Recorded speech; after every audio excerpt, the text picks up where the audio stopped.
Ukraine and Russia are reportedly open to engaging in peace negotiations. This perspective comes from Keith Kellogg, who has been nominated as a U.S. Special Envoy for Ukraine and Russia. Kellogg also noted that the current situation on the battlefield has developed into a war of attrition. According to him, the ratio of losses between Kyiv and Moscow is approximately 1-5. I think both sides are ready. Think of a cage fight. You've got two fighters and both want to tap out.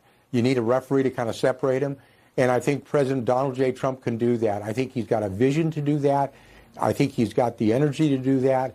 And I think he's actually got both sides are willing to get together eventually and talk. Ukrainian President Volodymyr Zelensky confirmed that Kellogg plans to visit Kyiv in early 2025. According to Reuters, the U.S. envoy also intends to visit Paris and Rome to discuss potential pathways to ending the war and to gather information for the next U.S. administration. Notably, Moscow is absent from Kellogg's itinerary. Meanwhile, EU's chief diplomat Keith Kellogg emphasized that Western countries must stop pushing Ukraine to consider peace talks with Russia. She also stated separately that there are no visible reasons to believe that Moscow is willing to engage in negotiations.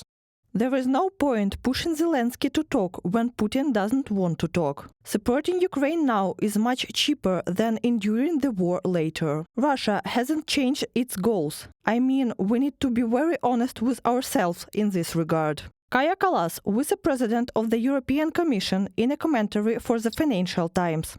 I hear some rumors in the air about possible peace negotiations, and my opinion is that probably it's too early, because right now Russia is in the offensive mode.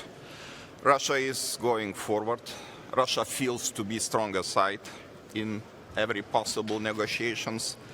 And it would lead not to just and sustainable peace. According to Reuters, European leaders are primarily focused on increasing military and economic aid to Ukraine. While there are no signs that Putin is ready for negotiations, some EU countries are also discussing the potential deployment of peacekeepers to Ukraine. France initiated this idea, joined by the UK, Italy, Sweden and Germany. German Defense Minister Boris Pistorius stated that Berlin would consider joining a peacekeeping mission, but only if Moscow agrees.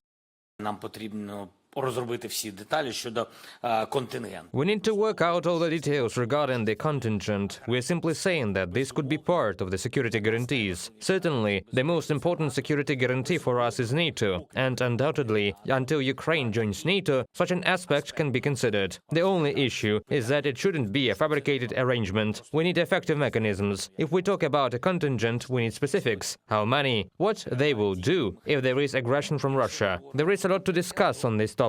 What's important is that we are raising these issues. EU leaders reaffirmed their commitment to supporting Ukraine regardless of potential shifts in US policy. At a Brussels summit, European diplomats discussed ways to assist Kyiv moving forward. One diplomat characterized the summit's final statement as a clear signal to the US. Reported by Serhiy Kulas, Mykolas Koblikov, UATV News.